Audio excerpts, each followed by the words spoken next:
ખેડા જિલ્લાના તમામ શાળા સંચાલકો, તમામ શાળાના આચાર્યશ્રીઓ, તમામ શિક્ષક ભાઈઓ બહેનો, વિદ્યાર્થી મિત્રો તેમજ તમામ વાલીઓને આ અંગે હું અપીલ કરું છું કે આપ સલામત રહો.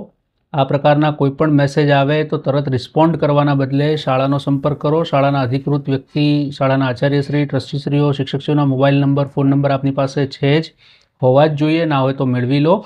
આ પ્રકારનો મેસેજને રિસ્પોન્ડ કરવાના બદલે શાળાનો સીધો સંપર્ક કરવાની જરૂરિયાત રહે છે આ સંજોગોની અંદર. બીજું કે વોટ્સએપ ગ્રુપમાં ઘણી વખત અજાણી લિંક આવતી હોય છે. આપણા દ્વારા ગૂગલ ફોર્મ મોકલવામાં આવે, કોઈપણ પ્રકારની ડેટા કલેક્શન મોકલવામાં આવે. સ્વાભાવિક રીતે આપણને થાય કે આ શાળા દ્વારા શેર કરવામાં આવ્યું છે, તો એ લિંકને ક્લિક કરતાં પહેલાં ઘણી વખત સિસ્ટમ ફાઇલ મોકલવામાં આવે છે, જેમાં .apk વાળા એક્સટેન્શનવાળી ફાઇલો હોય છે. ઘણી વખત ઇન્વિટેશન કાર્ડ, મેરેજ કાર્ડનું દ્વારા પણ મોબાઈલ હેક કરવાની ઘટનાઓ સામે આવેલી છે, આપ પણ જાણો છો સારી રીતે. તો આ પ્રકારના કિસ્સામાં અજાણ્યા નંબર પરથી આવેલી ઇન્વિટેશન કાર્ડ છે, લિંક છે, સિસ્ટમ ફાઇલ .apk એક્સટેન્શનવાળી ફાઇલો છે, એને તરત ઓપન કરવાના બદલે પહેલાં ઇન્શ્યોર થાવ કે આ વ્યક્તિ કોણ છે.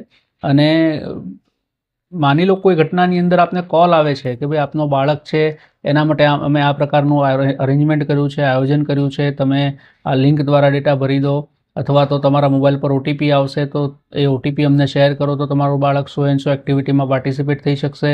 અથવા તો આપને એ પણ જાણ કરવામાં આવે કે તમે જો અમને OTP ને એવું નહીં આપો તો બાળક શાળામાં નહીં બેસી શકે, શાળામાં બહાર ઊભો રહેશે. આ પ્રકારની પ્રવૃત્તિઓ ક્યારેય સારી સંસ્થાઓ દ્વારા, શૈક્ષણિક સંસ્થાઓ દ્વારા કરવામાં આવતી નથી. માટે પેનિક થયા વગર આપ શાળાનો સીધો સંપર્ક કરો અને જરૂરિયાતના સમયે આપણને કોઈપણ એવી પ્રવૃત્તિ ધ્યાનમાં આવતી હોય સાયબર ક્રાઇમને રિલેટેડ, તો આપ એની જે છે પોલીસ વિભાગના સાથ સહકાર આપી અને આ પ્રકારની પ્રવૃત્તિઓ અટકાવી એ આપણી સૌની ફરજ છે.